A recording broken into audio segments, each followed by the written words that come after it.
നമസ്കാരം കൂട്ടുകാരെ, ഞാൻ പീറ്റർ ചോളു. ഇന്നത്തെ പുതിയ വീഡിയോയിലേക്ക് ഏവർക്കും സ്വാഗതം. അതായത് 14/1/2026 വ്യാഴാഴ്ച രാവിലെ റബ്ബർ വില നോക്കുമ്പോൾ റബ്ബർ വില വീണ്ടും കുതിക്കാനുള്ള സാധ്യതയാണ്.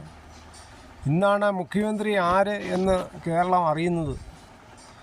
റബ്ബറിൻ്റെ താങ്ങുവില 300 പ്രകടന പത്രികയിൽ പറഞ്ഞിരിക്കുന്നത്. നമുക്ക് വിശദമായി ഇന്നത്തെ രാവിലത്തെ റബ്ബർ വില നോക്കാം. റബ്ബർ വില Kottayam RSS 4 kilo 261, RSS 5 kilo 257, ISN 20 211, latex 60% Yasin 162.75 പൈസ. ഇതാണ് രാവിലത്തെ കോട്ടയം വില. കൊച്ചി വില നോക്കുമ്പോൾ RSS 4 കിലോ 261, RSS 5 കിലോ 257. ഇതാണ് രാവിലത്തെ കൊച്ചി വില. ഒട്ടുപാൽ നോക്കുമ്പോൾ 80% യാസിയുള്ള ഒട്ടുപാൽ കിലോ 157, 60% യാസിയുള്ള ഒട്ടുപാൽ കിലോ 117.75 പൈസ. അകർത്തല വില നോക്കുമ്പോൾ RSS 4 കിലോ 249, RSS 5 കിലോ 246.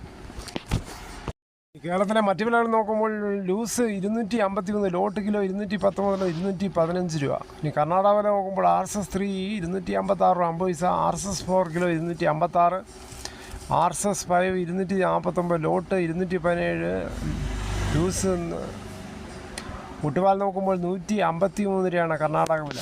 ഇനി ഫീൽഡ് ലാറ്റക്സ് 225, ഫാക്ടറി വില 235, 25% DRC ഉള്ള 200 ലിറ്റർ പേര് 11,250, 30% DRC ഉള്ള 200 ലിറ്റർ പേര് 13,500, 35% DRC ഉള്ള 200 15,750, 40% DRC ഉള്ള 200 ലിറ്റർ പേര് 18,000.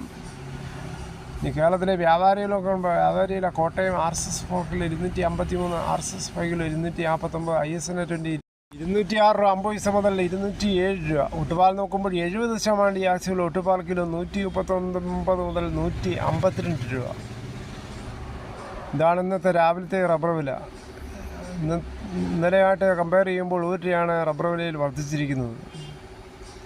ഈ കേരളത്തിലെ മറ്റു വിലകൾ നോക്കുമ്പോൾ സ്വർണ്ണം 22 ക്യാരറ്റ് 14,850, ഒരു പവൻ 1,11,800. ഇന്നലെ വൈകിട്ട് 1 ഗ്രാമിൻ്റെ മുകളിൽ 735 രൂപയും ഒരു പവൻ്റെ മുകളിൽ 5,880 രൂപയാണ് കൂടിയത്. തേങ്ങ വില നോക്കുമ്പോൾ തേങ്ങ ചകിരിയില്ലാത്ത മുട്ടത്തേക്കിൽ 75, പച്ചത്തേങ്ങ 40 മുതൽ, കുരുമുളക് അൺകാർബിളിൽ 703, കുരുമുളക് കാർബിളിൽ 721, പുതിയത് 693, വെളിച്ചെണ്ണ ലിറ്റർ 380, കൊപ്ര എടുത്തപിടി 147, പിണ്ണാക്ക് എസ്പെലർ 37, റോട്ടറി 40, ഗ്രാമ്പു 815, നാടൻ ഗ്രാമ്പു 920, കാപ്പിക്കുരു കിൻഡൽ 35,500, അടയ്ക്ക പുതിയത് 390, കാഞ്ഞിരക്കുരു 1,880, ജാതിക്ക തൊണ്ടോടുകൂടി 300, ചുക്ക് വെസ്റ്റ് 300, മഞ്ഞൾ സെൽ 155. എന്തായാലും അവസാന നിമിഷം കേരളത്തിൻ്റെ മുഖ്യമന്ത്രിയെ തീരുമാനിച്ചു. സതീശനാണ് മുൻതൂക്കം. ഫലം വന്ന് 10 ദിവസമായിട്ടും മുഖ്യമന്ത്രി തീരുമാനിക്കാത്തതിൽ ഘടകകക്ഷികൾക്കിടയിലും പ്രവർത്തകർക്കിടയിലും പൊതുജനങ്ങൾക്കിടയിലും അതൃപ്തി പോയുന്നതിനിടെയാണ് ഏതാനും ദിവസങ്ങളിലായി ഡൽഹിയിൽ നാടകീയ സംഭവങ്ങൾ അരങ്ങേറുന്നത്. രമേശ് ചെന്നിത്തല, VD സതീശൻ, KC വേണുഗോപാൽ എന്നിവരിൽ ആരാകും മുഖ്യമന്ത്രി എന്ന കാര്യത്തിൽ ഇന്ന് പ്രഖ്യാപനമുണ്ടാകും. ആകാംക്ഷയോടെ കാത്തിരിക്കുകയാണ് എല്ലാവരും. മിക്കവരും വളരെ സന്തോഷത്തിൽ ആണ് സതീശൻ മുഖ്യമന്ത്രിയാകുന്നതിൽ. സന്തോഷം കൊണ്ട് തുള്ളിച്ചാടുകയാണ്. ലഡുവും മറ്റും വിതരണം ചെയ്യുന്നുണ്ട്. അതോടുകൂടി ഈ വീഡിയോയുടെ പൂർണ്ണമാകുന്നു.